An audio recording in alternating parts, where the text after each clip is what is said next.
Good morning. I'd like to call the Senate Finance and Appropriations Committee to order. Please call the roll, clerk.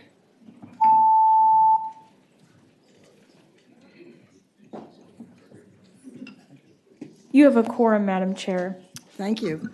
We have, as always, a very full agenda. We have more than 40 House bills to deal with this morning, and we will do them in the following manner. There are several bills that are identical to House bills. We will do those first, and the patrons will not need to speak to them since we've already heard them and they're identical to a Senate bill. Delegate Anderson, we will take first because he has to be somewhere else. And then we'll do the nearly identical bills. And finally, we'll do bills that we have not heard at all. And we will do them based on the order I have here of when you signed in. So if you haven't signed in, please do, and then you'll get on my list. Yes. Madam, a question Senator of clarification and not argumentative. Where there are similar bills, but there have been amendments that have made to those House bills since they were presented in full committee, will the delegate be able to address that at all? Yes, I suppose. Okay, I think it's important they know, not. Oh, not okay. us. Yes. Okay. They'll be able to address the changes. Thank you very much, Madam. Yep. Delegate Anderson. Thank you. House Bill 1438 is similar to SB 997. I have no problem with it being conformed to SB 997. I move that. Second. It's been moved and seconded that House Bill 1438 be conformed to the Senate bill. All in favor, say aye. Aye. Aye. Any opposed? It's conformed. Is there a motion? It's been moved and seconded that 1438 be reported as amended. All in favor, record your vote. Thank you. Yeah, Madam Chair, was that a referral from the Ag Committee? Yeah, we had already conformed it, but Conformed to the House bill. The House bill wasn't conformed yet. it was actually. This is the first time I've come to the Senate. I'm aware of that. We conformed it to the Senate bill. Yes, we already did that. All right. Jeff, get out of the way of the train. Thank you. Okay. Next, Delegate Adams. Do you want to do? Oh, let's do the, I'm sorry, Delegate. Yes, April, identical. Madam Chair, the first bill, identical, House Bill 1896, Delegate Byron's bill, deals with the bank franchise tax and requires banks to file their annual bank franchise tax electronically beginning January 1, 2025. It's identical to Senate Bill 1182, Senator Ruff's bill, which passed the Senate 40 yes, 0 no. Is there a motion? It's been moved and seconded that House Bill 1896 be reported. Please record your vote.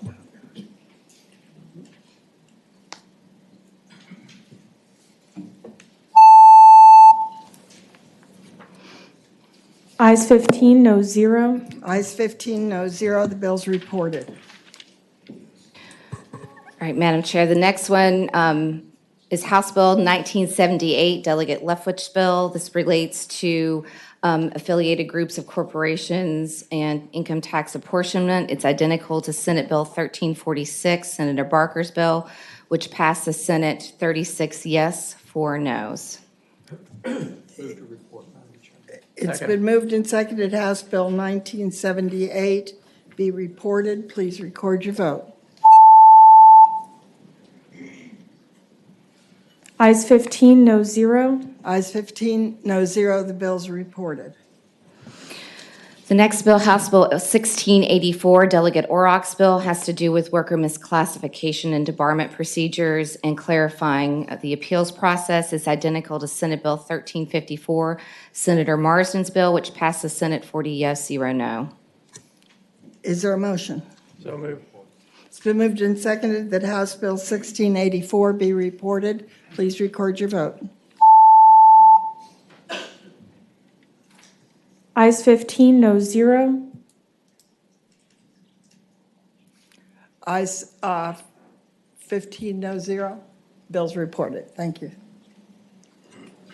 Madam Chair, the next bill, House Bill 1832, Delegate Wyatt's bill, has to do with the Virginia Port Authority tax credits and creating a grant program. It's based on a JLARC recommendation. It's identical to Senate Bill 1345, Senator Barker's bill, which passed the Senate 38 yes, 0 no. It's been moved and seconded House Bill 1832 be reported. Please record your vote.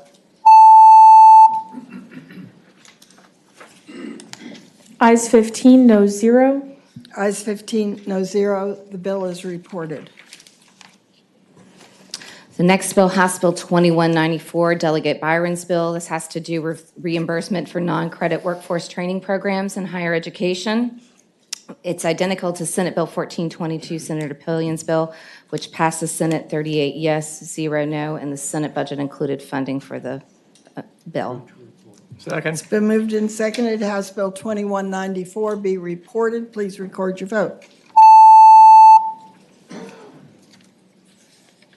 Ayes 15, no 0. Ayes 15, no 0. The bill is reported.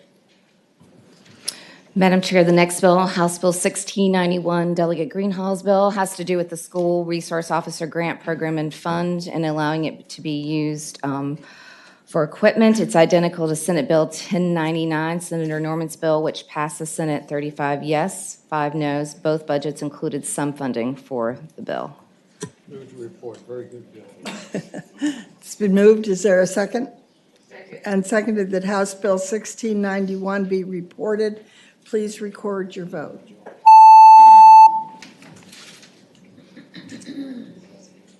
Ayes 12, noes 3. Ayes 12, noes 3. The bill's reported. Madam Chair, the next bill, House Bill 2338, Delegate McQuinn's bill, relates to Transit Ridership Incentive Program and the use of funds. It's essentially a reallocation with the existing funding. It's identical to Senate Bill 1326, Senator McClellan's bill, which passed the Senate 38 yes, 0 no. Is there? It's been moved and seconded House Bill 2338 be reported. Please record your vote. Ayes 15, no 0. Ayes 15, no 0. The bill's reported. Madam Chair, the next bill, House Bill 1446, Delegate Orrock's bill, relates to minimum staffing standards for nursing facilities. It's identical to Senate Bill 1339, Senator Barker's, which passed the Senate 39 yes, 0 no. Move to report, Madam Chair.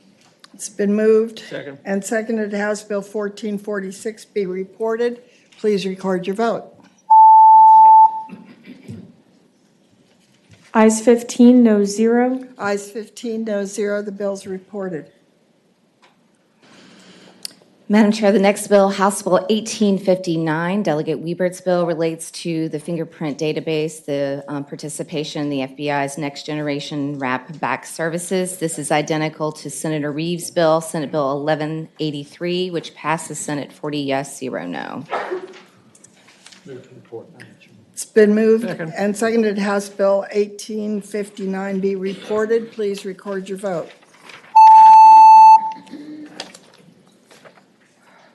Ayes 16, no 0. Ayes 16, no 0. The bill's reported. Madam Chair, the next bill, House Bill 2125, Delegate Wilt's bill, relates to exemptions from certain requirements for specified organizations under charitable gaming. This is identical to Senate Bill 1235, Senator Obenshain's bill, which passed the Senate 38 yes, 0 no. Move to report, Madam Chair. Second. It's moved and seconded House Bill 2125 be reported. Please record your vote. Ayes 16, no 0. Ayes 16, no 0. The bill's reported. All right, Madam Chair, on the blue supplement, for those who are going to be looking for the next couple, these are the late referrals that are identical to Senate bills. The first of which is House Bill 1388, Delegate Fowler's bill. This relates to the National Guard Passport Program and the free entry at state parks.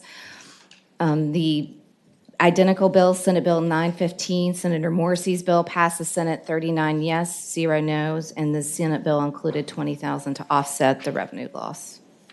Move to report, Madam. It's been moved Second. and seconded that House Bill 1388 be reported. Please record your vote. Ayes 16, no 0. Ayes 16, no 0, the bill's reported.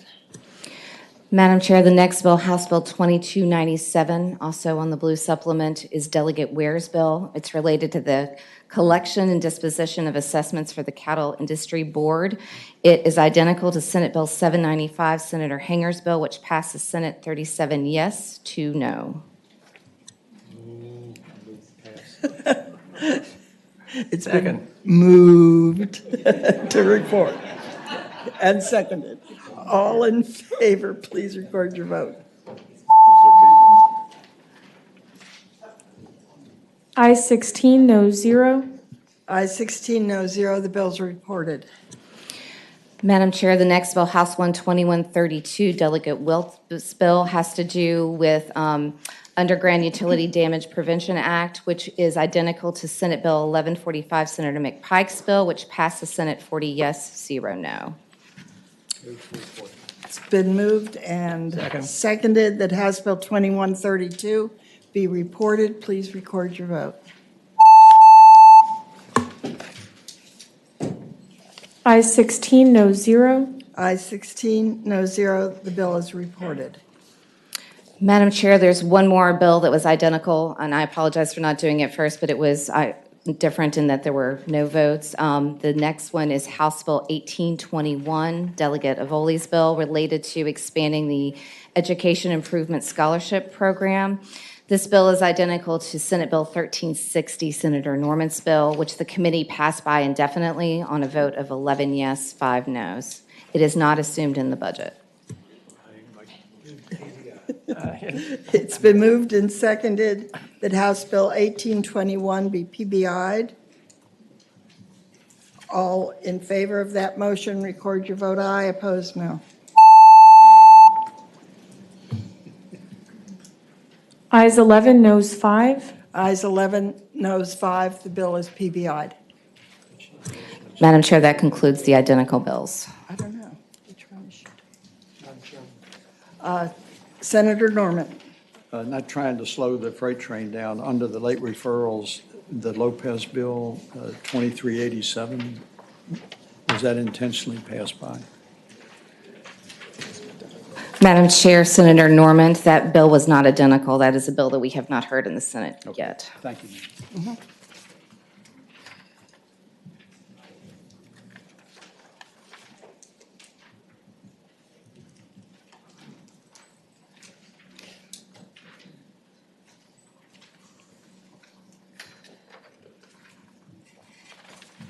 Does that complete our identical and similar? Okay. Yep. So now I'll go to the patron sign-up for bills we have not heard in the Senate. First on the list is Delegate Adams.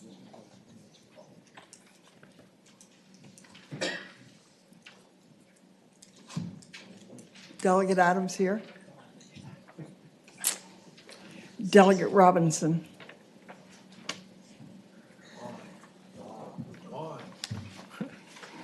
Do I speak here? Delegate Robinson's in a HWY sub, and she's on her way right now. Okay, good. We'll come back to her. Thank you. Delegate Head.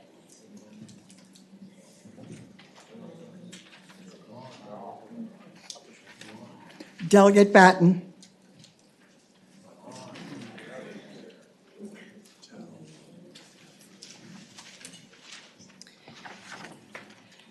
Good morning, Madam Chair, members of the committee. Good morning. I have before you House Bill 1907. This House Bill 1907. Thank you. This bill requires licensed consumer finance companies to include on their loan application a question about whether the borrower has been asked to send money in consideration of receiving money via a government or lottery organization. This just addresses some scams that had asked victims to obtain unsecured cash loans to give to a scammer in expectation of receiving a larger payment in return. This simply adds guardrails to the application process. Thank you. And I noticed that it, at this point, has no fiscal impact. So I'm not sure why it's here. The word finance is in the title. Maybe that's why. Is there a motion on the bill? Move to report. It's been moved and seconded that House Bill 1907 be reported. Please record your vote.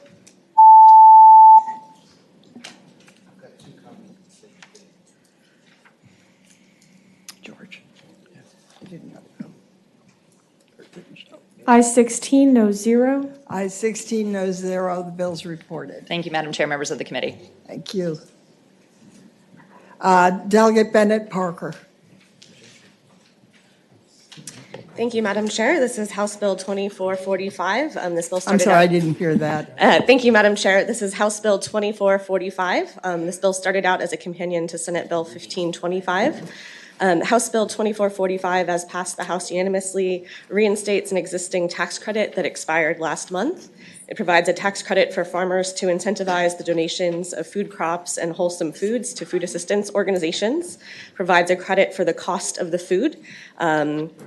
It helps support farmers and encourages them to donate local nutritious food that they otherwise may not. It's supported by the Virginia Farm Bureau, the Federation of Virginia Food Banks, the Virginia Agribusiness Council, and the Food Industry Association. Madam Chair, she Yes. just said the magic word, Farm Bureau. Okay, I move that we conform this to Senate Bill 1525, Senator Rouse. Second. Okay, it's been moved and seconded that the bill be conformed to Senator Rouse's bill. All in favor, say aye. Aye. Any opposed? And now I move to report the bill.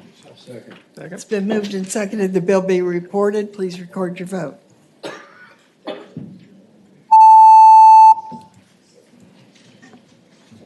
Ayes 16, no 0. Ayes 16, no 0. The bill's reported. Thank you, Madam Chair. Thank you. Let me go back to the people I had called first. Delegate Adams. Delegate Robinson. Delegate Batten. We've heard her. No, we've already had her. Okay, okay. Next up is Delegate Wyatt.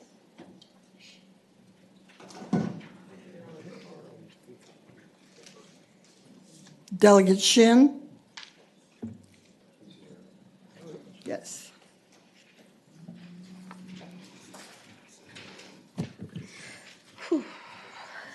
Good morning, Good morning. Madam Chair. Good morning, members of the committee.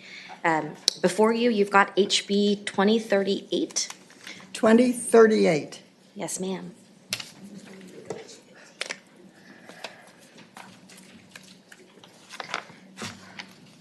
Okay.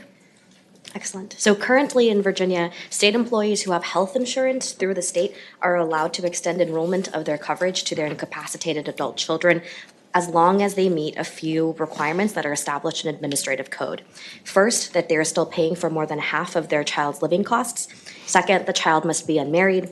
And lastly, that the child lives at home. And HB 2038 seeks to address and remove that last requirement. This issue was brought to me by a constituent when what was supposed to be a routine constituent service request sort of unveiled for us this problem that exists for a number of state employees and their families. Upon her employment with the Virginia Cooperative Extension, my constituent tried to enroll her daughter Darcy in the health insurance or the state health insurance plan and found that she was unable to. And she was denied coverage, and we sort of tried to help with the appeals process, and that's where we really stepped into this and figured out what was going on.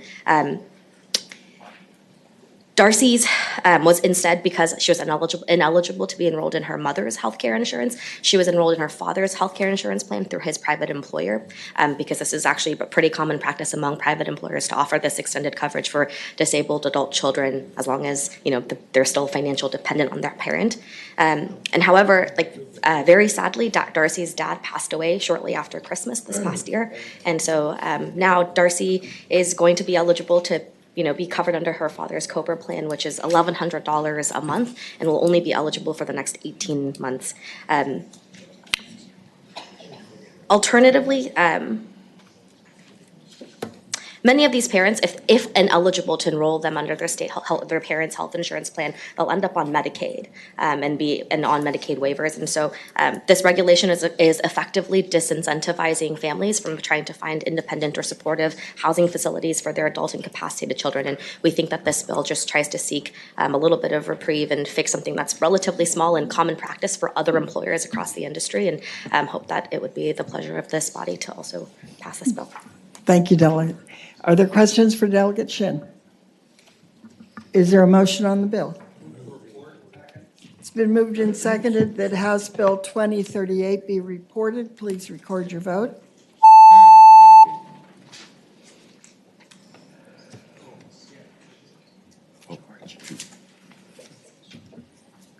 I 16, no 0. Ayes 16, no 0. The bill's reported. Thank you, Madam Chairwoman. Thank you, Thank members. you. Delegate Watts. Thank you, Madam Chairman, members of the committee. I do have an amendment that Council has, and I think it would be best to report it first. Do we have the bill number? I'm sorry, House Bill 1470. House Bill 1470. Okay.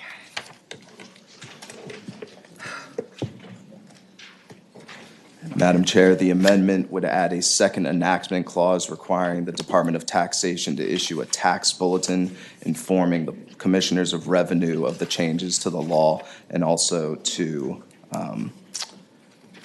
specify that the burden of proof is on the applicant to show the amount of taxes paid previously, and that the disability rating was determined when the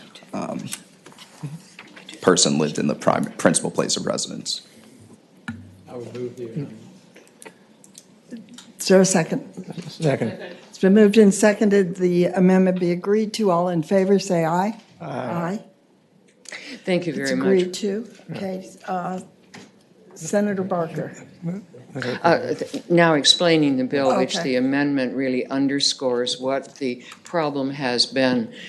In 2017, there was an Attorney General's opinion that the retroactivity of the real estate tax exemption for veterans who were 100% service-related disabled, permanently disabled, would apply back to the adoption of the constitutional amendment January 2011. There has been an inconsistency in applying that ruling, even though it was backed up with numerous court decisions about the legislative history confirming the retroactivity to 2011. Therefore, the enactment clause becomes particularly important in clarifying the concerns on the part of a number of local governments about the retroactivity and particularly the burden of proof being, as it always is in civil tax appeals, being on the person appealing to provide the appropriate record to document the entitlement to this particular tax break. Okay, are there questions? Madam Chair. Senator Locke. Madam Chair, do we know the impact that this would actually have on localities? Madam Chairman, we do not know that, in part because we don't know how many individuals may have been qualified and have not applied. There are a number of jurisdictions that have been granting the retroactivity to 2011. We do not know at this time. But this provides then the degree of clarity necessary to move forward. I would underscore to the Senator that this is, as in the constitutional amendment, 100% service-related permanent disability. Madam Chair. Senator Locke. I believe that to the city of Hampton, this may have a $2 to $4 million impact.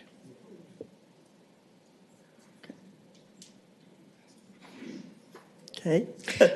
Again, it will vary, but I know that the consistency that is required, either this General Assembly wants to pass legislation that says it's 3 years, the majority of the Assembly says it's 3 years, or the court rulings are that the retroactivity goes back to 2011. Okay, let's see, does anyone wish to testify on this bill? I don't think it's been in another committee. Yes.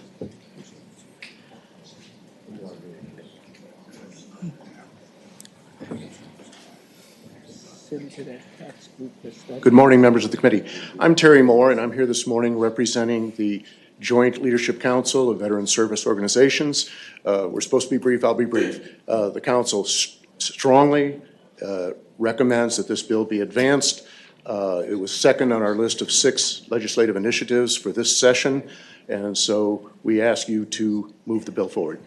Thank you very much. Thank you.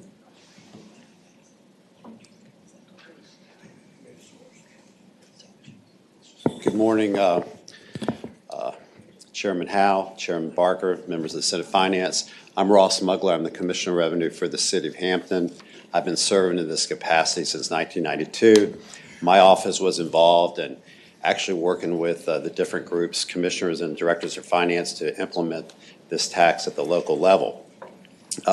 Just to give you a little history, the state gave us estimates when we enacted this program that we would have 330 eligible veterans that could apply with an impact of approximately 600,000. Right now we're at 1,400 applicants that have been approved. We have 100 in waiting.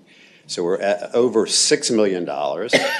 And couple that with the veterans vehicle exemption, we're at $7.5 million in veteran exemptions. And it's really hard. So it's 10 times what the state estimated. There's no fiscal impact on this bill, and we're looking at another $2.5 to $4 million. And I don't agree with the Attorney General and the opinions I don't like, but the Attorney General opined that this should be retroactive. However, our city attorney and a lot of other great county attorneys across this Commonwealth have said we need to follow the state law, which is current in 3. And that's what we've done. And I feel like we would be penalized even more because this is an unfunded mandate. I support the veterans, but the cost has killed us in the city of Hampton because now we've had to take away tax relief from the elderly and the disabled because this program is 6 times what it was supposed to cost. And that's not right, but that's what we've had to do. So this would be another nail in the coffin of not providing support to our seniors and our disabled. So that's all I have to say. Thank you. Madam Chair, Mr. Chairman, Alan Albert, on behalf of the Treasurers Association of Virginia, we very much appreciate Delegate Watts working with us over the session about this. Rather than speak about the fiscal impact, I want to talk about one other piece of this bill that I think strongly suggests you ought to take it and study it for a little while, and that is that this eliminates the statute of limitations completely. You essentially have an infinite period of time within which you can pursue this. So if you have a disabled veteran who fails to apply, the surviving spouse who fails to apply, and the estate of the surviving spouse, you could be looking at an application 20 years down the road. So, you could look at an application in 2031 that goes back to 2011. If the tax bill was $5,000 a year, it's a 6-digit tax refund for the locality. So, we don't disagree with the policy. The policy was enacted by the voters. But the administration piece of this is really complicated, and you would be setting a terrible precedent in terms of retroactivity. Thank you.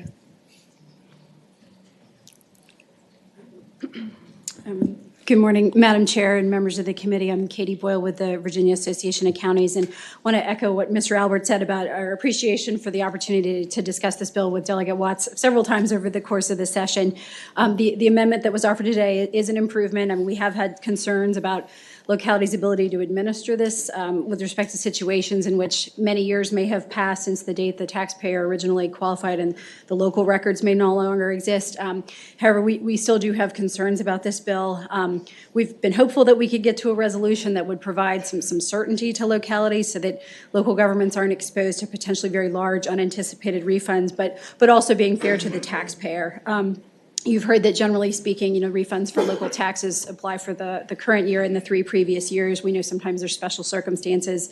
One approach that we have been contemplating is sort of a temporary grace period where taxpayers could seek refunds back for several years beyond the traditional current +3, and then after that, the current statute of limitations would apply. But with great respect and affection for the patron, we're just not in a position to support this bill today. Thank you. Thank you. Thank you, Madam Chairman. I'm Claudia Arco with Fairfax County, and I'd like to echo the comments of Mr. Albert and Ms. Boyle. We do appreciate that Delegate Watts has been speaking with us about this. I'd also like to echo what Mr. Albert said. We don't have any problem with anybody who's entitled to this to seek the tax relief that they are entitled to. But the administrative side of this is really substantial, and our staff has a lot of concerns about it. And the fact that somebody could come potentially in 2050 and say, well, we were eligible since 2011. And so even with the amendment that Delegate Watts has put on this, with the tax department potentially providing some future guidance on that, it really is very wide open. And I think our staff feels that to do their fiduciary responsibility, they would have to keep records to know, because we can't possibly know which property would have an eligible veteran who had owned it at any point in time that never has applied. And so I think we feel that we would have to be in a position to keep our own records to be able to verify that in the future. So we just think it's not ready. Thank you, Madam Chairman. Thank you. Anyone else wanting to speak on this bill? Okay, is there a motion on the bill? Madam Chairman, if I may respond.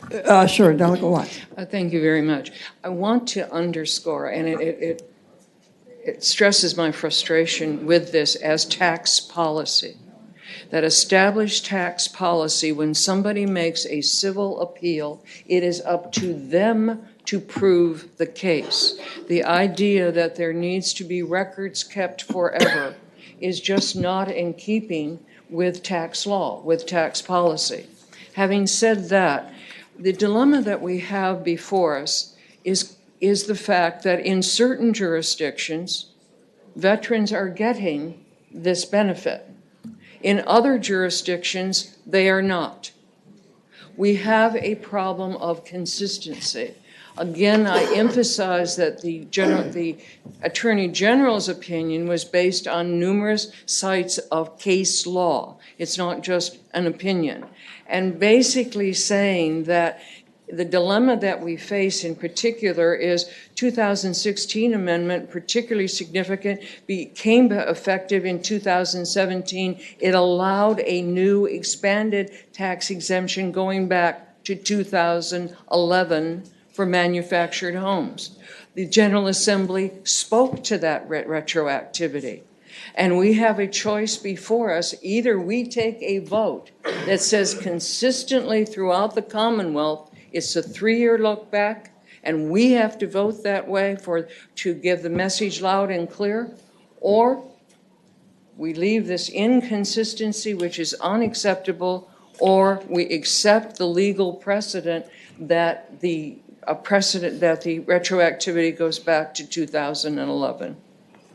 Thank you. Madam Chair, I'd like to make a motion. Senator Barker. Yeah, thank you. I mean, I understand where you're coming from on this, Delegate Watts, and this is a dilemma, and I think that it would be good if we could put this off temporarily and try to deal with this during the coming year and see if we could reach consensus on it. And so I'll make a motion to pass it by for the day and to send it to the Joint Tax Subcommittee. Is there a second? It's been moved and seconded that House Bill 1470 be passed by for the day and referred to the Joint Tax Subcommittee. All in favor, please record your vote. And opposed, report yours also. It's passed by for the day. No, just voice vote. Oh. Voice vote on the pass by for the day. Okay. Voice vote, passed by for the day, and send a letter to the Joint Tax Subcommittee to look at this. All in favor, say aye. Aye. Aye. Any opposed? I Okay. really thank you for the time you've spent considering this matter. Thank you. Thank you. Thank you. Delegate Van Valkenburg? Thank you, Madam Chair. Madam Chair, members of the body, we have House Bill 1725. 1725. So the bill before you today is work done by the Virginia Housing Commission's Affordable Housing and Neighborhood Transition Work Group. The goal of this bill is to tackle fraud for bad actors, especially companies and online service providers who are providing limited supporting documentation to verify the need for emotional support animals. The reason it's before you guys today is that anytime you're touching on the fair housing, HUD needs to evaluate the substantial equivalency status and associated funding. And so that is why in this bill, there's an enactment clause on lines 238 to 241 that if HUD determines that any provision is not substantially equivalent or consistent with the Federal Fair Housing Act, it's essentially a self-destruct button, right, that the act would not be enforceable, which is similar to language from a bill that Chairman Barker carried in this topic a couple years ago. So with that, take any questions. Thank you. Are there questions? Yes. Senator Norman. Thank you, Madam Chairman. Do I understand a violation of this would fall under the Virginia Consumer Protection Law, or has that been changed? I'm sorry, I didn't hear the question. Madam Chairman, my question was, is the provision in there that a violation still would fall within the Virginia Consumer Protection Law, or has that been changed? Correct. That's correct. correct. What? That is in the consumer protection. Yeah. Thank you very much. Okay. Further questions? Is there a motion? Move to report. Second. It's been moved and seconded that Senate Bill 1725 be reported. Please record your vote. Ayes 16, no 0. Ayes 16, no 0. The bill's reported. Thank you, Madam Chair, members of the committee. Thank you.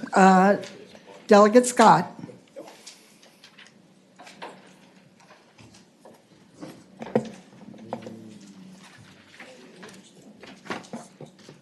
Thank you, Madam Chair. Members of the committee, this is House Bill 2414.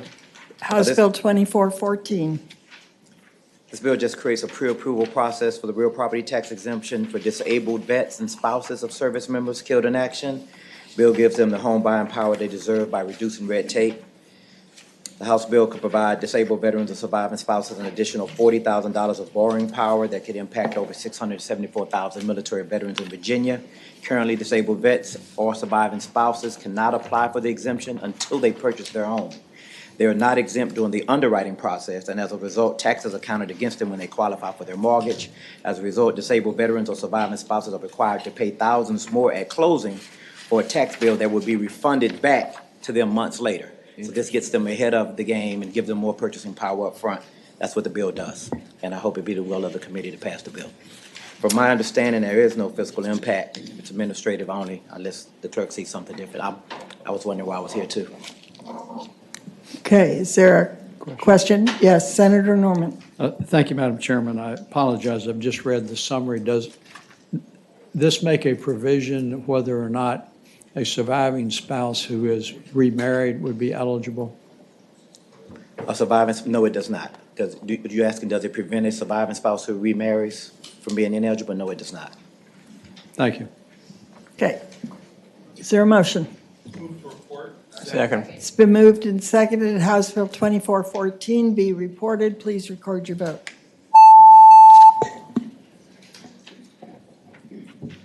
Ayes 16, no 0. Ayes 16, no 0. The bill's reported. Thank you, Madam Chair. Delegate. Okay, let me go back to the beginning of the list again. Delegate Adams. Good. Thank you, Madam Chair, members of the committee. Before you is HB 1512. Sorry, I couldn't hear you. 1512. 1512. Yes, ma'am. Okay. Thank you, Madam Chair, members of the committee. The state plan for medical assistance services does not currently include a provision for the payment of complex rehabilitation technology or wheelchairs for patients who reside in nursing facilities. HB 1512 seeks to fund cover the cost for purchasing and replacing these wheelchairs and related accessories for residents. The investment by the state will both improve comfort and reduce health risks and future costs to the state from health conditions such as decubitus ulcers that result from improper equipment. While the bill last year had widespread support, conflicting cost estimates were provided. So as recommended, we established a formal work group so that concrete numbers could be determined for the funding needs going forward. The work group met over the summer and settled on a much lower figure of $2.6 million annually to the state. The work group came to this number after reviewing 6 peer state Medicaid agency policies on CRT and surveying the current need for CRT in nursing facilities across the state. And I would ask the committee to support the complex rehabilitation technology coverage for nursing home residents. Thank you. Madam Chair. Yes. I move that we put the financial contingency clause on this bill. Second. It's been moved and seconded that the clause be put on the bill. All in favor, say aye. Aye. Aye. Any opposed? Okay. Now I move to report the bill. Okay. It's been moved and seconded the bill as amended be reported. Please record your vote.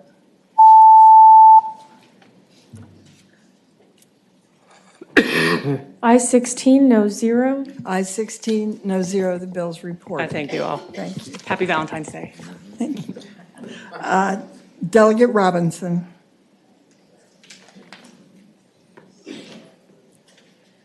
Thank you, Madam Chair. Good morning. Good morning.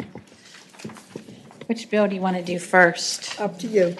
Okay, we'll go ahead and do House Bill 1598. And 1598. And this should look familiar to you all.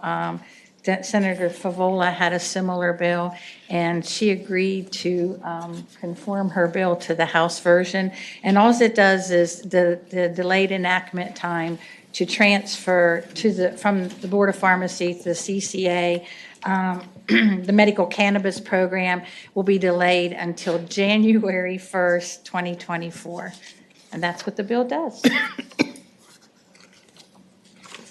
Okay, so your bill is now conformed to the Senate bill? Is that what I understood? Or vice versa? Vice versa. Vice versa. Vice The versa. Senate, okay, The Senate bill was conformed to the House version. okay. Any questions for the delegate? Is there a motion? Second. It's been moved and seconded that House Bill 1598 be reported. Please record your vote.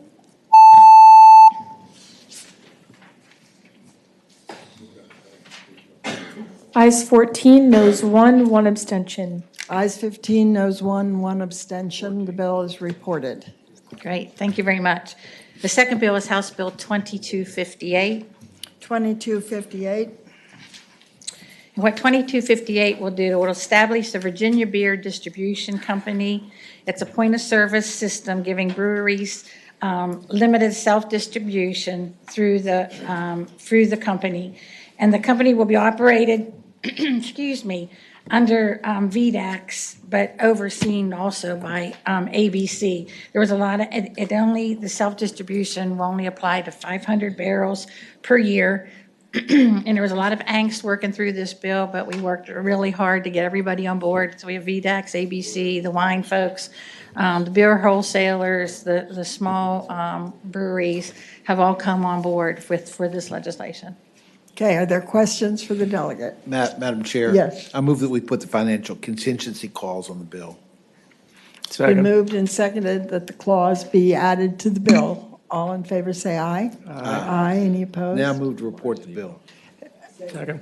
And it's now been moved and seconded that the bill as amended be reported. Madam Please. Chair? Yes. Could I just Senator ask how it differed Evan. from the Senate version? Is it now? I can explain that. Please. Okay, so the Senate version was Senator Favola's bill, and because we were having so much angst on getting this worked out in the language, Senator Favola put in a Section 1 study bill to just keep the ball rolling in this area so that we could continue to work on it if it did not come to fruition. But through all the hard work of everyone, we were able to create the bill. Okay, so there's no conflicts then? No, sir. Okay, sorry to slow things down. Senator Saslaw. It'll come. Where are the beer distributors on this? I think they're okay. Yes? I think they're okay with it. It's a thumbs up. Okay. Thumbs up. All right. Maybe both. Okay. Okay, further questions? Yeah, Madam Chair, Yes. Senator Peterson. and normally I just do what I'm told here, but why are we putting the clause on this bill? What's the fiscal impact on the Commonwealth? April. Madam Chair, Senator Peterson, there's a fiscal impact in '24 of almost $678,000 for 2 positions. The House budget includes funding for the item. The Senate budget does not, since we did not have the bill. Got it. Okay. Thank you. Okay. Second. It's been moved and seconded the bill be reported as amended. Please record your vote.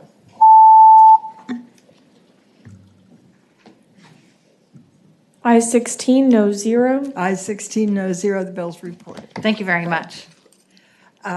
Next is Delegate Head.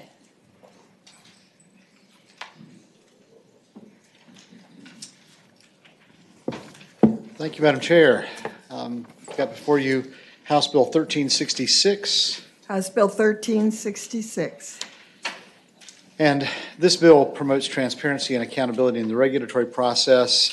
There are currently about half of the regulatory actions qualify as exempt and as a result don't appear publicly until they're finalized.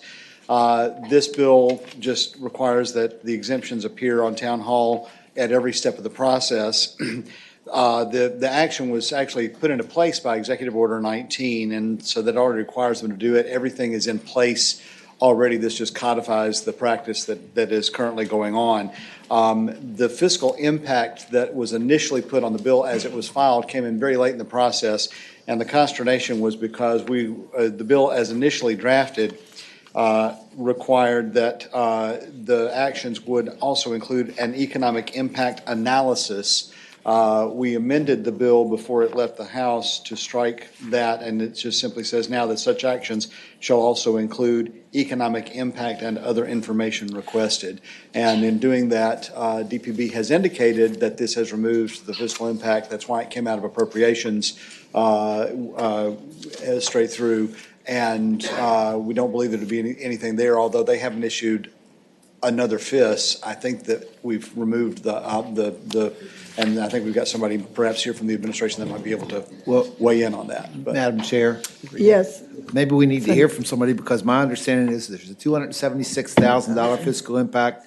It requires 3 new positions, and the House budget doesn't include any funding. Exactly, and Madam Chair, would again, that was because in order to pull off an economic impact analysis, which is a term of art, that was going to be required to be a lot more work involved in every step of the process, but by just simply doing what is customarily saying, this is the economic impact rather than a full analysis, that the need for that was removed. So, which is why, again, why it was able to pass without being included in the budget, because there was no impact. Well, we're kind of wrestling with this because there are several bills that have fiscal impacts that were not in the House budget. So it's not just yours, there's several. I understand. Does staff have any comment? If you can, we're probably going to need to have something. Madam Chair, in the Senate Gen Laws Committee, they had some line amendments that, as the delegate said, made the last line of the bill on line 119 say such actions shall also include economic impact and other information requested pursuant to instructions issued by DPB, but it removes the economic impact analysis as he described.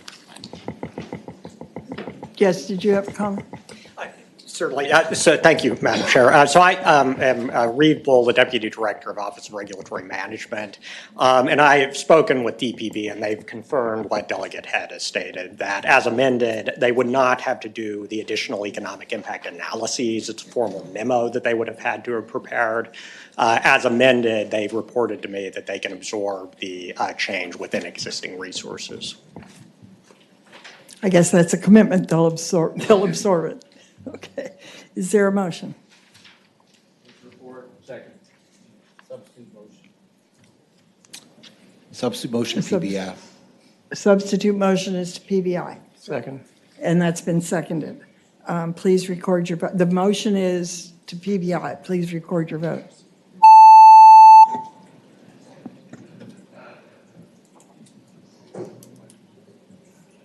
Ayes 9, noes 7. Ayes 9, noes 7, the bill is reported. Okay, thank you. Skin of the teeth. Oh, it passed by, sorry.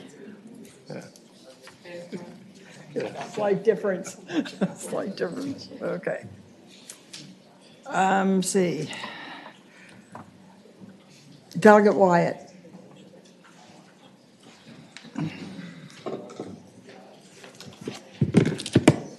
Morning, Madam Chair and committee members. I have House Bill 2373 before you.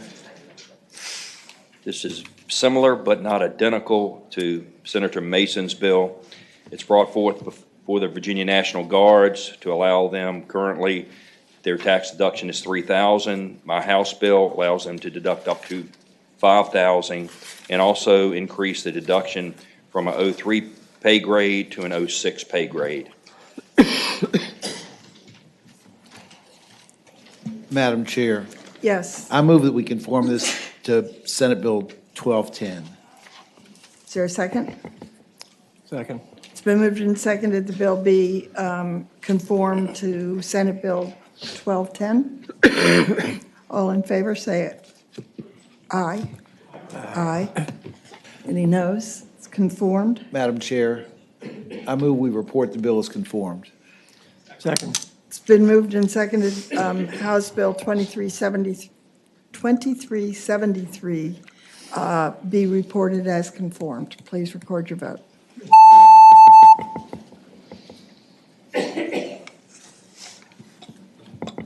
Ayes 16, noes 0. Ayes 16, no 0, the bill's reported. Thank you, Madam Chair. Thank you.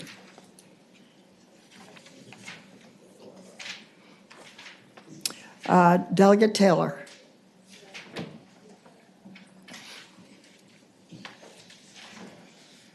Good morning, Madam Chair and members of the committee. Before you is HB 1677. Currently, tax on automotive repair diagnostic services is only triggered when there is exchange of personal tangible property. The code does not define personal tangible property. This has made it almost impossible for repair stations to know when to collect tax from the consumer for automotive diagnostic services. For example, things like shop rags, tire plugs are being considered personal tangible property, and in some instances, and not in others. This causes confusion for the repair station and the consumer as to whether tax should be collected. HB 1677 does not set a new precedent. Automotive labor is already exempt from retail use and sales tax. Diagnostic services are labor, however, the industry simply breaks this out as a separate line item for the purposes of consumer transparency. The fiscal impact statement says, and I quote, "The Department of Taxation considers the implementation of this bill to be, quote, routine and does not require additional funding." This was also confirmed with David Sims, the Director of Policy and Development. Okay, are there questions for the delegate? Madam Chair, Yes. Senator Peterson. if I might have a moment to speak to this, I support this bill. I can tell you, having represented as an attorney auto repair shops, that this is typically how it's handled in the industry, and we don't want people to get trapped. So I hope we can pass this bill and just conform our state law to what the practices are. Thank you. Second. Well, Madam Chair. Go ahead. Madam Chair, Okay. yeah, the Senator note, Deeds. the notes I have indicate this has an unknown negative, indeterminate negative impact to the general fund. I think we need to know what kind of negative impacts are out there. So I'd make a motion that we pass the bill by indefinitely. We refer the subject matter to the Joint Tax Committee. Second. It's been moved and seconded to PBI the bill and refer the information, the subject matter to the Joint Tax Subcommittee. All in favor, Madam please? Chair? Yes, Senator Henry. Sorry, I would just speak briefly in opposition to that. I think it's pretty clear here when we look at it, these diagnostic services are labor. They're not a product as such or something that's normally subject to sales tax. It's labor, diagnostic. Whether you just look at it or whether you use a tool, electronic tool to do that measurement for you. Some good mechanics can just kind of listen to something and they know what it is. Others put a diagnostic analysis on it, and it's not a retail product as such. It's labor. So I would hope we would resist passing it by indefinitely. Further comments or questions? Okay. Yeah, I agree with Senator Hanger. I've looked into this. It's very clear, labor versus parts, and diagnostic work is basically labor. And so this clarifies what I thought the law would always be, but apparently it's confusing, and I think it's important to clarify this matter. Okay, the motion before us is to PBI the bill and refer the subject matter to the Joint Tax Subcommittee. Please record your vote. Ayes 5, noes 11. Ayes 5, noes 11. The motion fails. Madam Chair, I move we report the bill. It's been moved and seconded. The bill be reported. Please record your vote.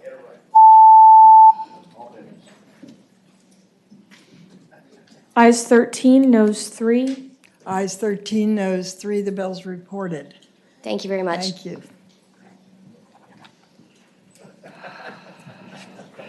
Delegate Bulova. Good morning, Madam Chair. Good morning. This is House Bill 2099.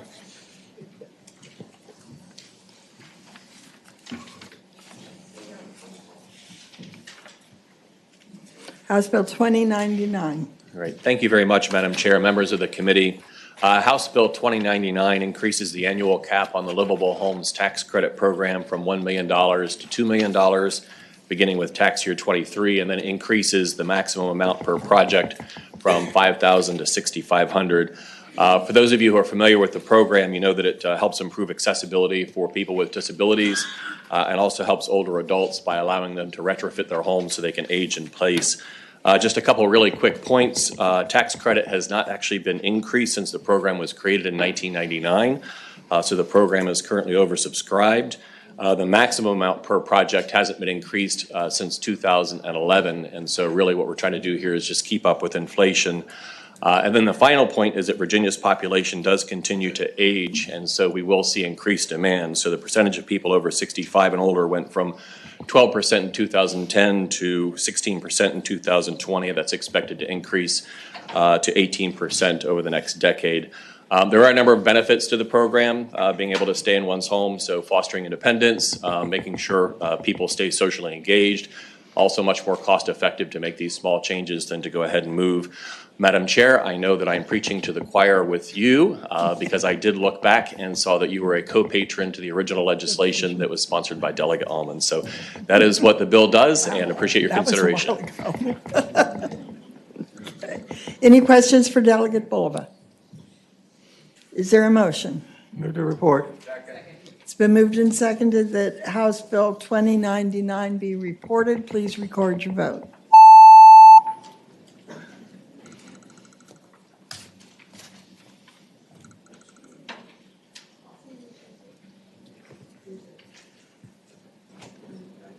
Ayes 15, no 0. Ayes 15, no 0. The bill's reported. Thank you so much, Madam Chair. Thank you. Delegate Ware.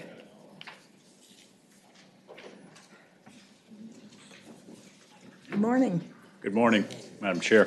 Thank you for moving along the Cattleman Board bill earlier. And I have House Bill 1417. 1417. Yes, Madam Chair, this is would place a cap on the OTP, other tobacco products, tax at 10% or 30 cents a cigar, whichever is lower. And the reason for this, it would align Virginia's tax policy with other neighboring states. In fact, we'd still be above, for example, the District of Columbia, which has no taxes on this product. At the current rate of 20%, small family-owned brick-and-mortar cigar stores are losing sales to stores in nearby states whose taxes are lower and capped, and the tax differential has had a disproportionate impact on small cigar store businesses whose product is almost exclusively handmade cigars. And the lost sales affect the ability of these businesses to survive and thrive. And they also reduce in revenue to sales tax revenue and income tax revenue in Virginia. So this, despite the fact it does have a small fiscal impact statement, I think dynamically it would come to the Commonwealth significantly. I would say capping the tax on cigars is becoming a trend. 14 states have acted, 6 are considering, and it will put us in line with North Carolina and others. That, in short, Madam Chair, is the bill. Thank you. Questions? Is there a motion? Madam Chair, according to my notes, this bill has a negative fiscal impact of $12.1 million in 2024 and $13.6 million in 2025. We passed by indefinitely a similar bill from one of our own colleagues. And so I would make a motion to pass the bill by indefinitely. Madam Chair. Senator Ruff. Second. It's been moved and seconded. Senator Ruff. Oh, Ruff or Peterson? Oh, I'm sorry. Would you? Well, I was going to say, Senator I mean, we did take this up, and I think there is a misalignment right now between cigars and cigarettes. I think that's the issue we're trying to address. I think if we could pass this with the clause, it came out of the House with a fairly healthy bipartisan vote. Maybe we could just pass it with the clause and see if it matches up in the Senate. Excuse me, in the conference. So I see at least one nodding head over there. No. So I'd make that motion. A substitute, so the substitute motion is put the clause on the bill? The substitute motion is to put the clause on? Yeah. Okay. Hopefully, people will vote no. All in favor, please vote aye. No? No. The noes have it. Okay, is there a motion on the bill? The primary motion was to PBI. That was the substitute motion. Okay, but then we're at the primary motion to PBI. All in favor of PBI, vote aye, opposed nay.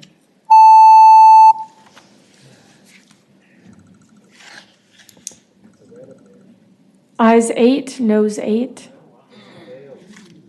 Ayes 8, noes 8, the motion fails. The motion to PBI fails.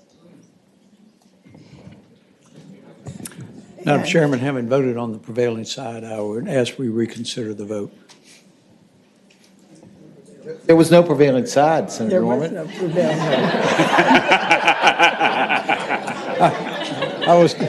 I was kind of hoping you were asleep, but sometimes you got to try. I mean, perhaps I was on the prevailing side.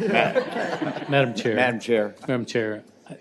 Senator Newman. I think there clearly is a prevailing side, and that is that a bill fails if it's tied. And so I think anyone who is on the failing side could move that. That's my. Everybody failed. Madam Chair. The motion was to PBI, therefore that motion failed to PBI. Madam Chair. The clerk is saying that the bill is still in committee and does not need to be reconsidered. Madam Chair. Could I make? Senator, yes, Hanger. I would move that we reconsider the voice vote by which we failed to adopt the amendment.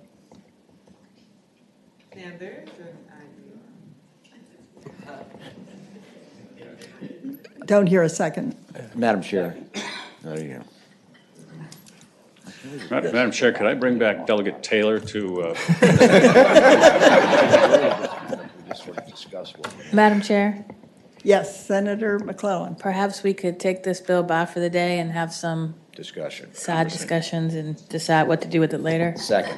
Oh, it's a Okay, revenue bill. We can't do that It's either. been moved and seconded that the bill be passed by for the day. All in favor, say aye. Aye. Any opposed? Okay, the bill's by for the day. Okay, you have more bills. I do, yes indeed. I have another. And this would be House Bill 1481. House Bill 1481. Madam Chair, this one's a little bit complex, but I'll try and be as brief as possible. It deals with a corporate income tax apportionment for an industry in Virginia involved with the internet, and they're what are known as internet root providers. They manage the root servers of the internet, and Virginia is only one of 10 states shifting gears, that uses the cost of performance method of apportionment to calculate their taxes. The vast majority of states, as this committee knows, are moving towards the market-based sourcing, the competing method. But we have, in a couple of specific instances where it made sense, adopted market-based sourcing for key industries which are adversely impacted by this apportionment method. And what this would do is extend market-based sourcing for internet route infrastructure providers. We do have one of those, which is affected this way. It's headquartered in Virginia, employs hundreds of Virginians at very high wages, and they serve as a critical part of the internet. There are 13 route servers that handle all of the internet traffic in the world, and the company I'm speaking about operates 2 of those 13 route servers. They're a business-to-business company with few customers in only a few states, and so they are uniquely impacted by these rules. Anyway, that's the long and short. There's several places, obviously, that have the alternate taxing corporately where they would pay no taxes, virtually no corporate tax. Madam Chair. Senator Barker. I think we have a substitute that we can consider here, so. That's exactly right. Yeah. Madam Chair, the substitute would remove the fund creation as a requirement of the Memorandum of Understanding. It increases the full-time employee requirement from 500 to 550 employees, and it maintains the clawback language but moves it around slightly. I'll offer that we adopt the committee substitute. It's been moved and seconded the committee substitute be adopted. All in favor, say aye. Aye. Any opposed? It's adopted. I will now move that we report, yes. Second. It's been moved and seconded that the House Bill 1481 in the nature of a substitute be reported. Please record your vote.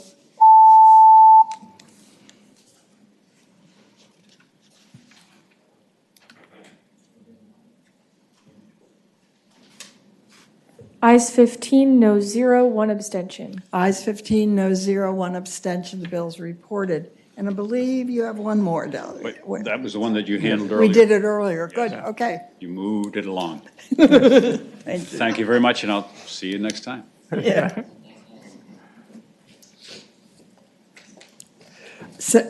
Delegate Glass.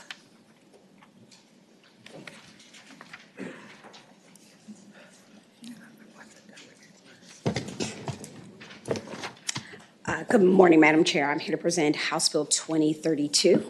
House Bill 2032. Yes, ma'am. Okay, Madam Chair, this bill affects the individuals who are seeking compensation from the Criminal Injuries Compensation Fund, also known as the Virginia Victims Fund, who are unable to cooperate police due to the unavailability of a victim or witness protection services. So under the current law, the commission may deny, reduce, or withdraw any award for if a claimant or recipient is not fully cooperating with law enforcement. I think, why this bill came here is because under the fiscal implications is that the Virginia Workmen's Compensation Commission estimates that this proposed legislation would have an annual fiscal impact of up to $2.7 million. Now, the VWC estimated this based off the past year's denied criminal injuries compensation funds. 2021, there were 79, and they put a cap on it, assuming that if those 79 folks had have applied for compensation at the maximum $35,000, that would be $2.7 million. Madam Chair. Yes. I'd move that we put the financial contingency clause on this bill. It's been moved and seconded the clause be put on this bill. All in favor, say aye. Aye. Aye. Any opposed? Madam Chair, I move to report the bill. Okay, it's been moved. Is there a second? And seconded that the bill as amended be reported. Please record your vote. Ayes 16, no 0. Ayes 16, no 0. The bill is reported. Gratitude, Madam Chair.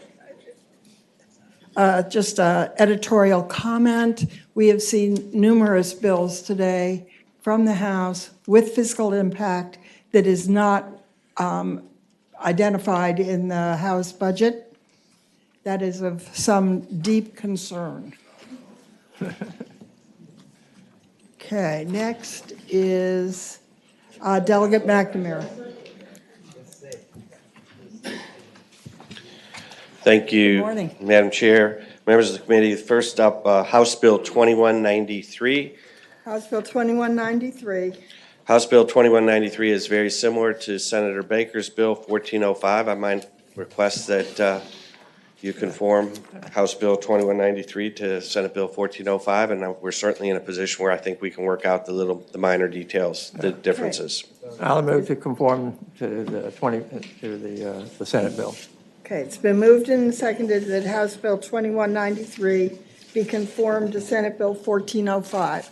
All in favor, please say aye. Aye. Aye. Any opposed? Okay. It's been moved and seconded that House Bill 2193 be reported as amended. Please record your vote.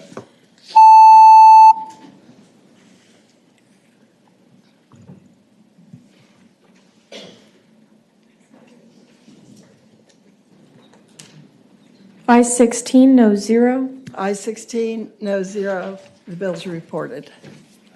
Thank you. Thank you. Can we go to House Bill 1625, Madam Chairman? Okay, House Bill 1625.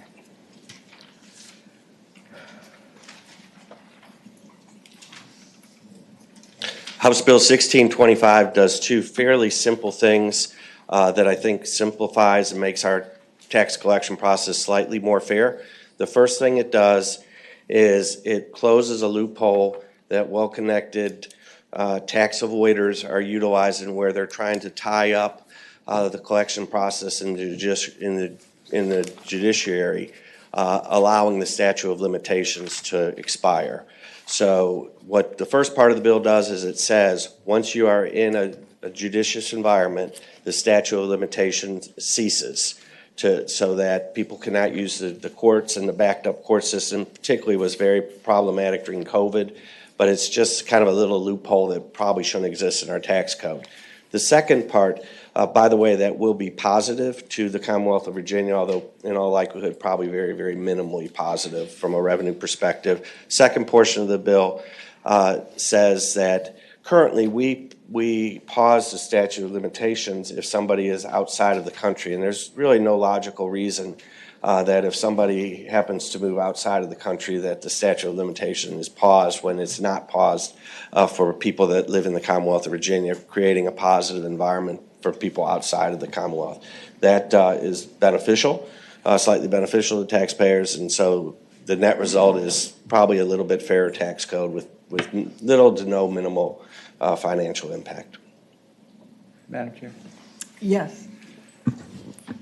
Thank you. Delegate McNamara, you used the word cease when it came time that something was in the court system. Did you mean pause? Yes. Okay, so that it pauses once the judicial matter is settled, then the clock starts running again. Correct. Thank you. Further questions? Madam Chair. Move to report. Report. It's Second. been moved and seconded that House Bill 1625 be reported. Please record your vote.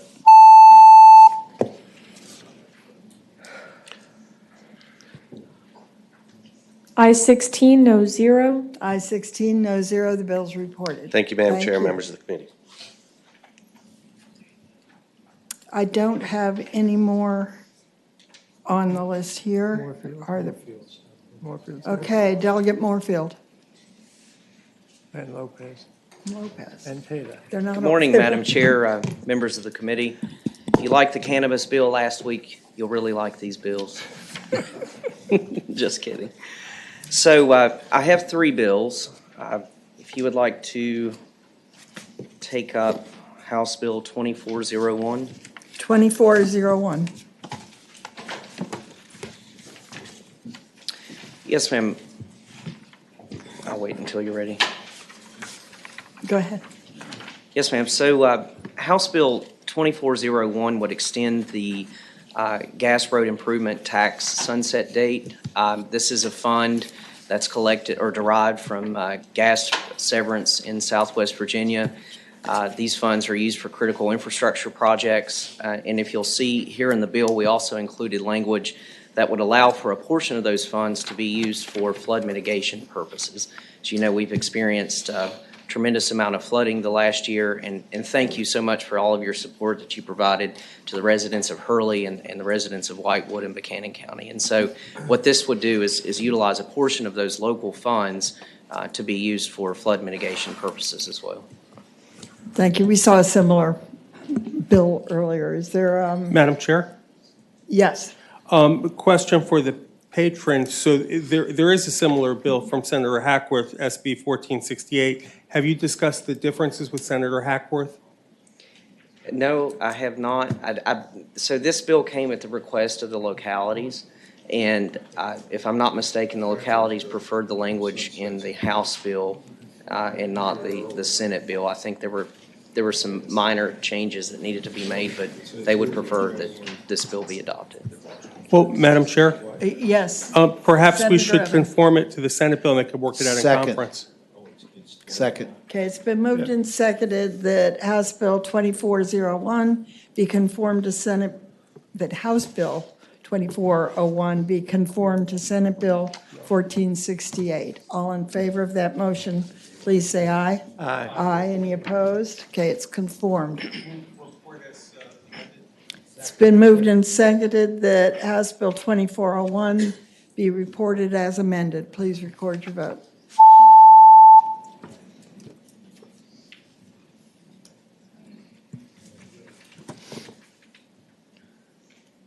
Ayes 16, no 0. Ayes 16, no 0. The bill's reported. Okay, thank you, Madam Delegate. Chair, members of the committee. Now we have House Bill 2178. House Bill 2178.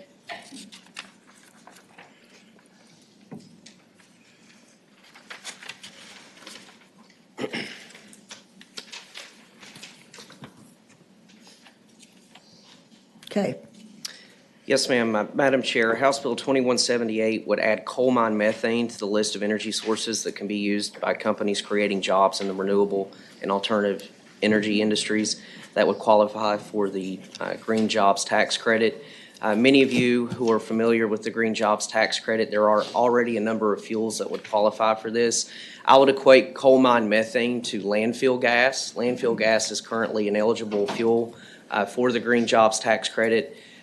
Right now, it's current practice in underground coal mining. The coal companies vent all of this coal mine methane into the atmosphere, and they've been doing that for decades. In the early 90s, when production really stepped up and our localities were producing millions of tons of coal, they in turn, for safety measures and required by the code, are venting this into the atmosphere. And so we see this as an opportunity, particularly with the alternative energy projects that we're working on, as an opportunity to capture a portion of these green jobs tax credits where these renewable energy projects can utilize this coal mine methane, for example, as like a feedstock, a backup source for these projects. Are there questions for the delegate? Madam Chair? Yes. A question Senator Evans. for staff. Did we have a similar bill and what happened to that? We did not. Okay, thank you. No. Further questions? Madam Chair, Senator Barker. this is a question of staff. My understanding is that the average credits that get passed out for the last 5 years have been less than $50,000 per year. So is that correct? Senator Barker, that is correct. The 5-year average aggregate amount claimed is about $46,000. Madam Chairman, I move the report. Second. I make a substitute motion to PBI the bill. Substitute motion is to PBI the bill. Second. That's been seconded. Please record your vote.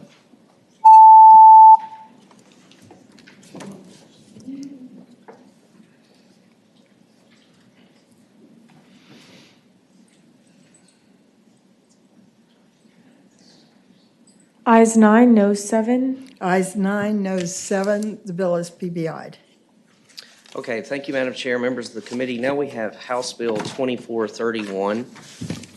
This bill. 2431. Yes, ma'am. Thank you.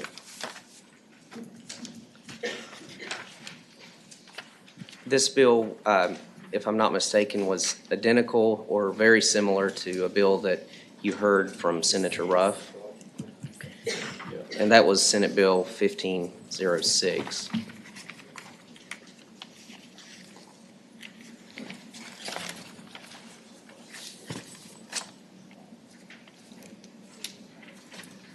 Okay, so similar bit to Senate Bill 1405. 1506. Or 1506, I'm sorry. Oh, sorry. Okay, 1506. Okay. And we failed to report that bill. Yes, ma'am. And We failed to report that bill, and so I'd make a motion that we pass the bill by indefinitely. It's been moved. Is there a second? And seconded that House Bill 2431 be passed by indefinitely. Please record your vote.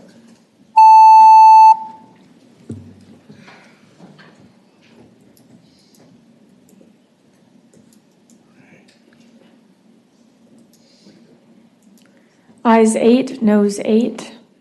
Ayes 8, noes 8. It was 8-8 vote for, yeah. Madam Chair. PBI. It is PBI. No, No. it's not PBI. It's what? It's not reported. It's still in the committee. Okay, so it's not PBI'd, it's not reported, it's still here. yes, ma'am. So Okay. if I may, just a few seconds. Yes. Okay, so House Bill 2431 would make amendments to the Education Improvement Scholarship Tax Credit. I think there is a lot of confusion relating this bill. This is already included in the House budget, $25 million. $12 million is included in the Senate budget. This program is undersubscribed, and what this bill would simply do is allow for counselors, CPAs, various firms. This bill was brought to me by Senator Stosh. Senator Stosh works with a local foundation that provides scholarships in low-income schools. So what this bill would do is provide more opportunities for these types of counseling services to take advantage of a tax credit in public schools. And so the aim of this bill is to help students who may not necessarily have the opportunities as they would in private schools, would have the opportunity to work with a counselor when they're ready to graduate to help plan or formulate a financial plan when going to college. They would help them, assist them with their financial aid applications, et cetera. And so we do have Senator Stosh here if you have any technical questions Mr. regarding Chair, the history. Madam Chair. Yes. I've just got a question. Fiscal impact is what and how much is in the Senate budget? So, or the House budget? The House budget has included $25 million. The Senate budget has $12 million. Historically, this program, the amount of credits has totaled roughly $10 million. And so even if the Senate, the House and the Senate were to agree to the Senate version of $12 million, we would still have an appropriate or a significant amount of funding available based off the historical claims of those credits for this provision. So. Okay. Madam Chairman? Yes. Is the bill Senator still Norman. before us in a limbo state? Yes. I would move to report the bill. Well, Madam Chair, what, the Senate bill, as I recall, we said we were going to take care of it in the budget, is that right? Yes, we can do it in the budget. We did We did it in the budget, but we didn't pass the bill. Right. Okay. And so at some level, this will be in the budget. Yes. Madam Chairman, if we can At a move, significant level, because it's in both budgets. the bill does a couple of small things that I think Senator Stosh can explain. But so the issue is not money. The issue is policy that is good public policy. What And we have Senator Stosh here, if you'd like for him to make it. All right, Senator Stosh. Good morning, Madam Chair, members. I would like to speak on behalf of this bill, and since Senator Ruff's bill is still before you, speak on behalf of that as well. There are two tax credit programs, and they're confusing, one of which was created by then Senator, now Congressman Bobby Scott, and that's called the Neighborhood Assistance Act. And that bill, that program was used to assist young people up out of poverty. Education was a component of that.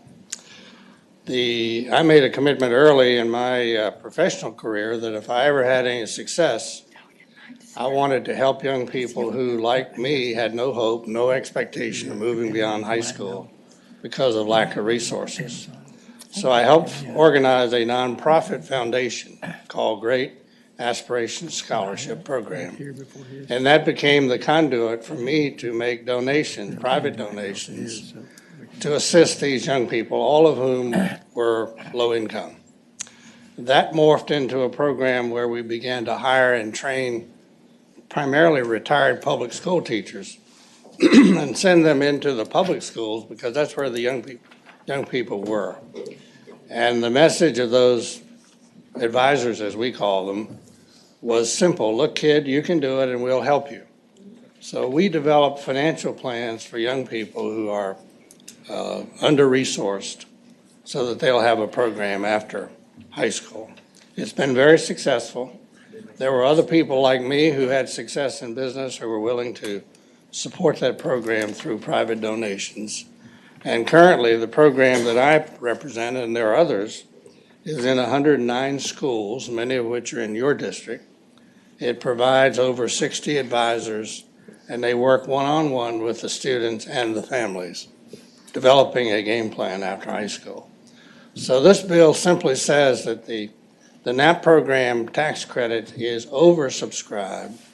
The Education Improvement Scholarship tax credit is undersubscribed.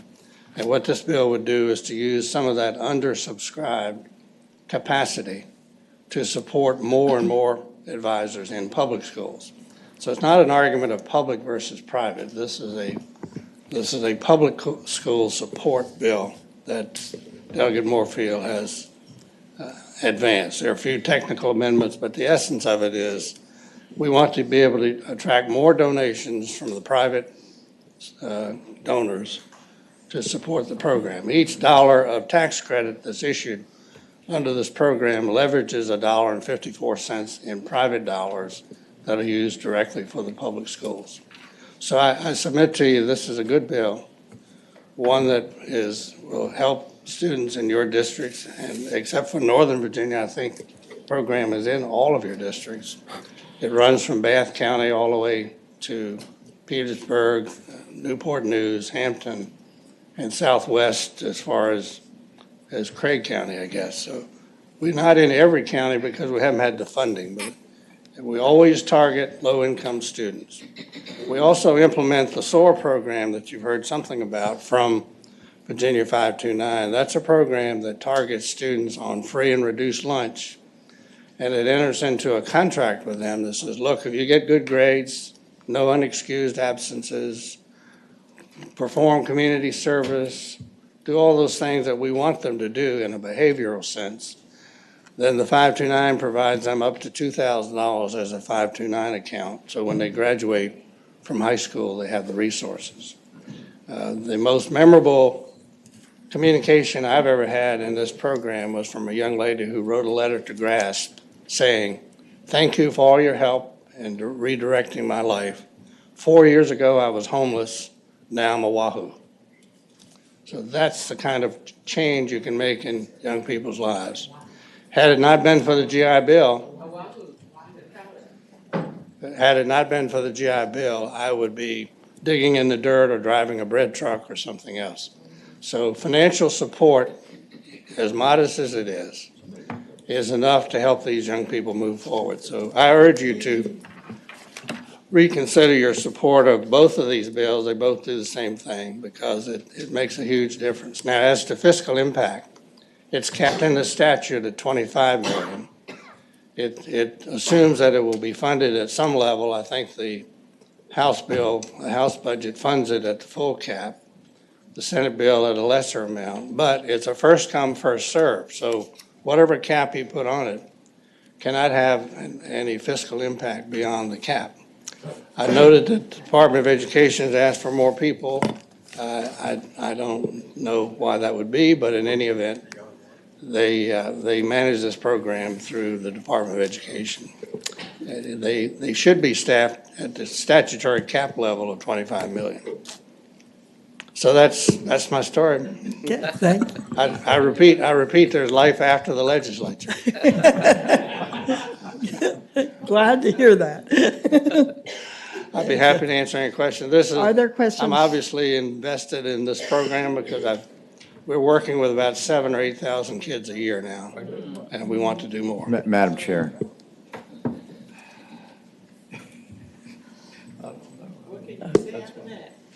Thank you so much. Madam Chair. Excellent program. Yes, Senator Peterson. That's a tough act to follow, and I'm not a CPA, but I do sort of dabble at being an attorney. And my objection to the education improvement scholarships is we created a tax credit which could be used for private education. And Article 8 of the Virginia Constitution does not allow us to use public tax dollars for private education. Now, I've always thought that act was unconstitutional, but I'm just one little guy. So in a way, this almost makes it more confusing that you're now using, because you're not subscribed enough in that fund, you're now using it for public schools. But people can make tax-deductible donations today to any of these charities or any of these public institutions. So I don't want people to think, well, you know, you're somehow discouraging this investment when we're investing billions of dollars. And we have money that's, and I feel like these programs in a way confuse what we're trying to do, which is actually set up a public school system. So I vote red, not because I disrespect your expertise, which is far greater than mine, or what the delegate's trying to accomplish, but just because I feel like the Virginia Constitution sets out pretty clear markers about how we're supposed to educate children, and families always have the choice to choose private schools. And I just feel like we're confusing that by funding these programs. So that's my red vote, not that I hate kids. Well, I appreciate that. The presentation I made was for post-secondary education. I mean, this particular statute is in place, and it can be used for private schools. That's not the purpose of Delegate Morfield's bill. His bill is to provide for a continuation of funds from the private sector to use for public schools.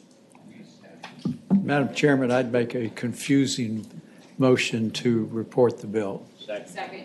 It's been moved and seconded that the bill be reported. Please record your vote.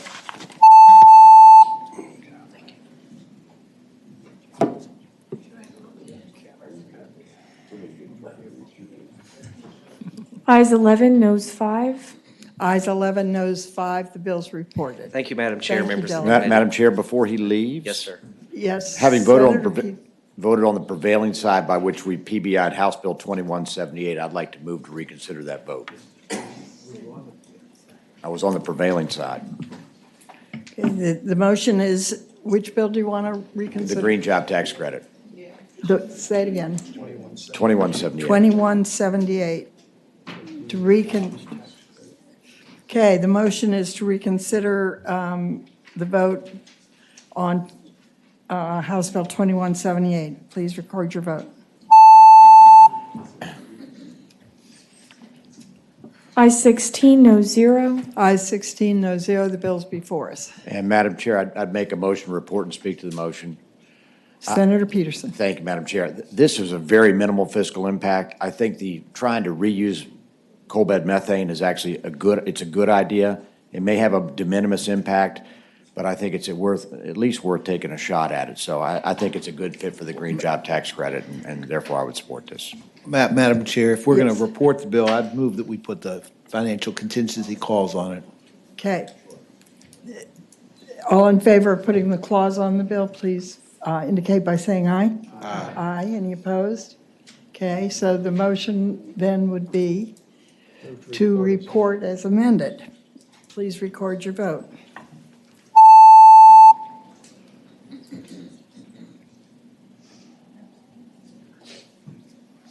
Ayes 15, noes 1. Ayes 15, noes 1, the bill's reported. Thank you. Have a good day. If I squint, I think I see Chairman Knight there.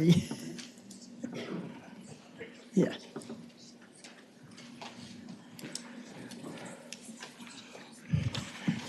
Madam Chairman, we have a Yes. House Bill 2479, which is the same bill Senator Barker has, that we amended yesterday with a couple of technical amendments, and we came out of House Appropriations, and I didn't know if y'all wanted to conform my bill to what we did yesterday, and that way we wouldn't have to go into conference. Okay. So you would like it conformed? Yes, ma'am. Yes, okay. Is there? I conformed his bill, so if you want to Let's conform my bill, we'll be fine. Okay, okay. There is a motion to conform Chairman Knight's bill to Chairman Barker's bill. All in favor, please indicate by saying aye. Aye. Okay, it's conformed. Is there a motion to report? It's moved and seconded that the bill be reported. Please record your vote.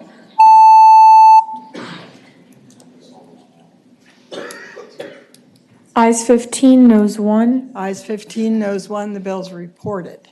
Thank you, Okay. Madam Chairman, members. Thank you.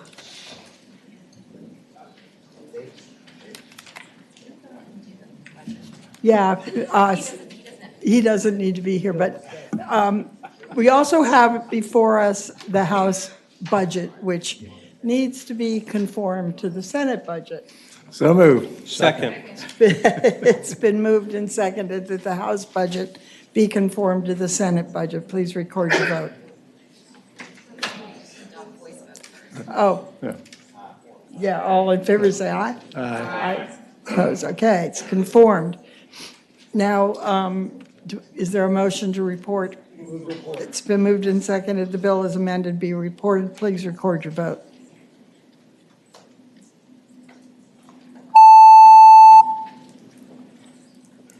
Ayes 16, noes 0. Ayes 16, no 0. Bill's reported. Okay, we have Delegate Lopez, and then I think Delegate Tata. Good morning. Morning, Madam Chairman, members of the committee. HB 2387 is before you. Let me just say at the outset, this bill is not about taking anything away. It's not about requiring something. It's not about banning anything. This bill simply incentivizes the purchase of a gun safe or safe gun storage device. It establishes a $300 refundable state income tax credit for people who purchase one or more gun safe storage devices in an eligible transaction with a federally licensed firearms dealer. The credit can be claimed once a year with proof of purchase as a part of a taxpayer's annual state tax return, and you can get a credit for as many items as possible, up to $300 at one time. The credit has to be independent of the purchase of a firearm, and you can't get a credit for a purchase that already comes with a safety device. We've also capped the aggregate amount of the credits allowable at $5 million per taxable year, and more importantly, Madam Chair, I heard you a second ago, this is in the House budget, and I'm very happy to report that the bill is supported by the National Rifle Association, as well as gun safety groups like Giffords, Everytown, and Brady. Several folks would be here, but as you know, DJ Spiker just had a baby last week, or his wife had a baby last weekend, and could not be here to testify in favor. Okay. Okay. Madam Chair, it's my Yes. understanding there's a committee substitute. Does the committee substitute include the cause? Madam Chair, Senator Deeds, it does not contain the clause. It just takes the credit from a refundable one to a non-refundable one. Everything else remains the same. I'll move the committee substitute.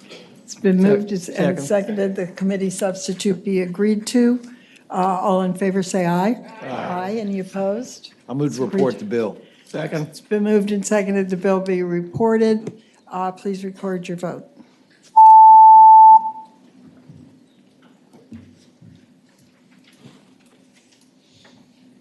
Ayes 16, noes 0. Ayes 16, no 0, the bill is reported. Thank you, Madam Chair, members of the committee. Thank you. Delegate Tata?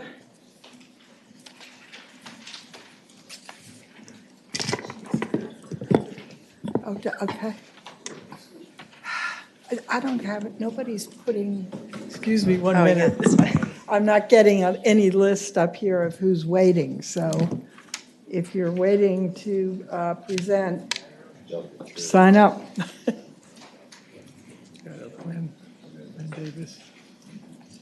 Okay, delegate, sorry. Oh, no problem. Thank you, Madam Chair and members of the committee. HB 1890 is also known as the Virginia Promise to Veterans Act, and it provides guaranteed admission to any public post-secondary institution for service-related, permanent, and totally disabled uniformed service members. There was a companion bill, but we actually took the feedback from the other bill and made this very, very narrow. So eligible veteran applicant means any individual applying for admission to any public institution of higher education in the Commonwealth who is a veteran member of the uniformed services, is permanently and totally disabled as a result of active duty service in the uniformed services, graduated from a high school in the Commonwealth or graduated from a high school in another state, but served at a location in the Commonwealth. This bill also creates a reporting requirement for higher education institutions to report veteran-related data to the General Assembly. And I do have Jordan Stewart with Veterans Affairs to answer any questions. Thank you. Okay, are there questions? Chair? Yes, Senator Evan. It says that they have to accept all eligible veterans who are permanently and totally disabled. What does this mean scholastically, that the veterans have to meet the requirements of the institution? Yes, they do. And if I might follow up, Madam Chair, Yes. do they get a scholarship? Is that what we're doing? Madam Chair, no, it's not. It's just to be admitted for. It's not about scholarship. It's not about paying. It's just to kind of put them in front of the line. Wouldn't they already be accepted if they're eligible? Well, it's to give them preferential entrance. Thank you. Madam Chair, I'm sorry. Are there further questions or comments? Substitute motion. I like the purpose of the bill, but we just don't have guaranteed admission for anybody. So I'd move we treat this in identical form to Senate Bill 1356. I'd make a motion to PBI. Second. It's been moved and seconded that the bill be PBI'd. Madam Chair. Yes, Senator Hanger. Thank you. If I could speak to that just briefly. The bill, if you look at it closely, has been significantly narrowed from the one that Senator Reeves had in front of us, which we did not advance. And I believe we do have precedents, certainly for acceptance in our technical programs from community college. In this instance, we're talking about totally disabled veterans that if they have the gumption to meet the qualifications, I think they should be given some preference. So I would hope we would defeat the motion to pass it by. Anyone else? Okay, the motion before us is to pass the bill by indefinitely. Please record your vote.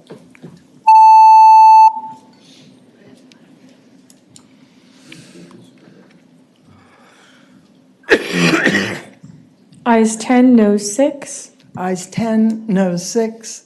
The motion to PBI is agreed to. Thank you.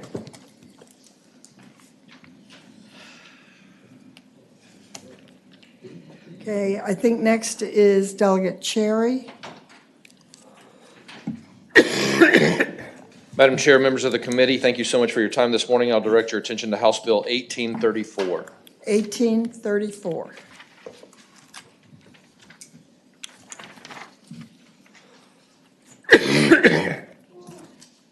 Madam Chair, House Bill 1834 simply extends the filing deadline for land conservation tax credits. This arose from a situation where a developer had received permission for a tax credit when he filed. It was denied after a lengthy appeal process. He was awarded that he should have indeed received the land preservation tax credit, and this simply retroactively removes the statute of limitations for filing for that, because when after the appeal process and he was granted his relief when he went to tax, Tax said, sorry, it's been delayed too long and the statute of limitations has expired, you don't get your money. And so after working with the OAG, Department of Conservation and others with tax, they figured out that the best way to fix this problem and any further that may arise is to simply remove the statute of limitations for filing for that tax credit. And I ask that you would support the bill. Madam Chair? Yes, Senator Edwards. How would you just remove the entire statute of limitations? So it'd be none? I'd like somebody to explain that to me.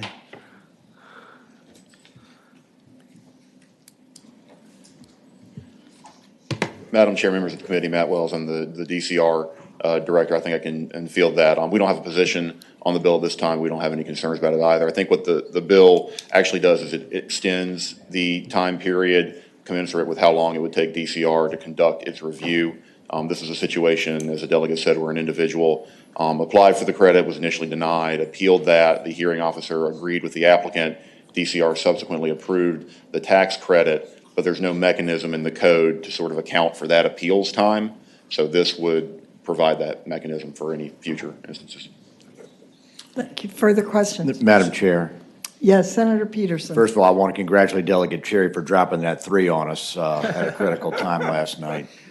And I'm not bitter.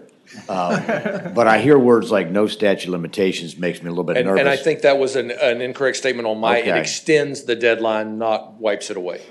And it takes into account for the appeal process, because that's what pushed it beyond the statute of All right, limitations. that's a helpful So in correcting my verbiage, thank you for that, You Senator. got it, okay. Madam Chair. Yes. I move we report the bill. Second. It's been moved and seconded that House Bill 1834 be reported. Please record your vote.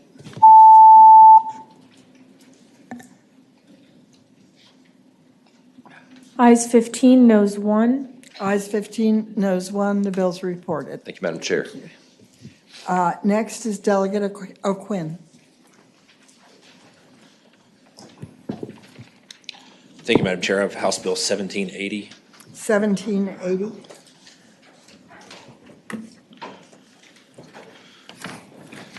Yes.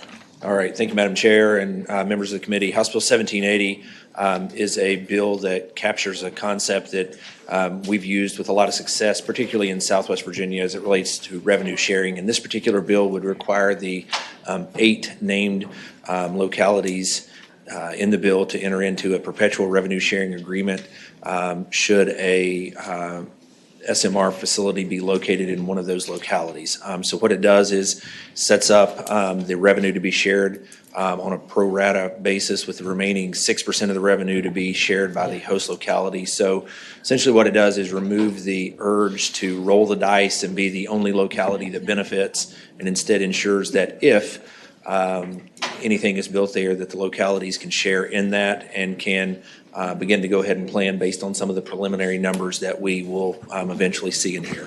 And that's the bill. Thank you. Other questions for the delegate?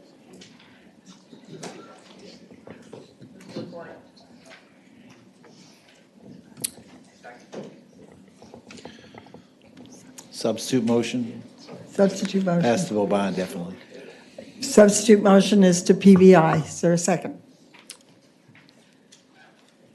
Second. So it's been moved and seconded that House Bill 1780 be passed by indefinitely. Please record your vote.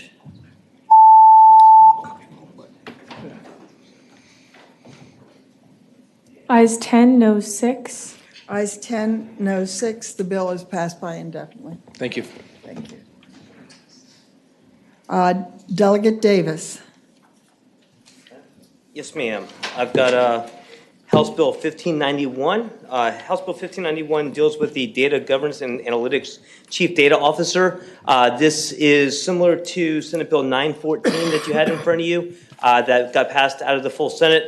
You don't hear this much, I'm sure, but your version was better than my version. So I would just ask it to be conformed, and all will be good. Madam Chair? Second. Yes. I move that we conform the bill to 914. Thank you. It's been moved and seconded that the bill be conformed to the Senate version. All in favor, please say aye. Aye. Aye. Any opposed? Chair, I move that the bill be reported. It's been moved that the bill be reported. Please record your vote. I don't know.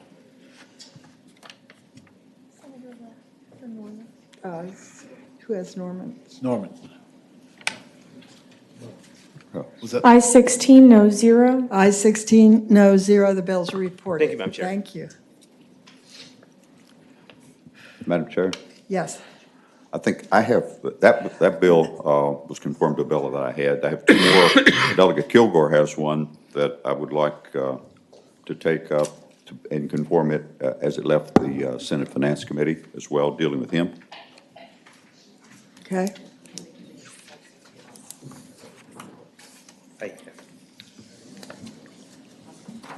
Good morning, Hey, Delegate good morning. Kilgore. Good morning, Madam Chair.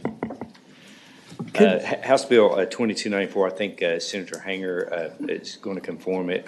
Y'all are going to conform it. We conformed that Senator Hanger's bill to the House bill, and I'm sure we're headed to conference on this, so that's fine. I understand. Okay. I move that it be conformed to the Senate bills that left the Senate Finance Committee. It's been moved and seconded to be conformed to that Senate bill as it left this committee. All in favor, please say aye. Aye. Aye. No opposed. Okay, it's conformed. Move the bill be reported. It's been moved the bill as amended be reported. Please record your vote.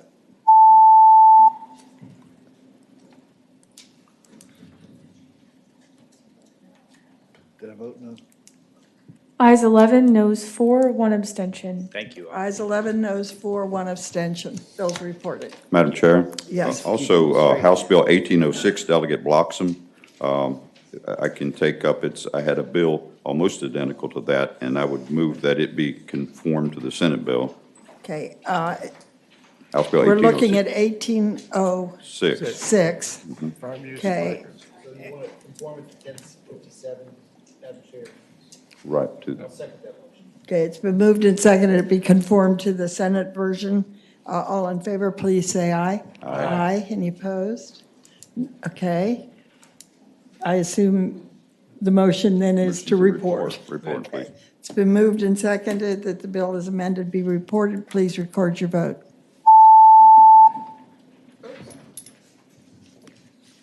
I-16, no, 0. I-16, no, 0. The bill's reported. Are there further bills?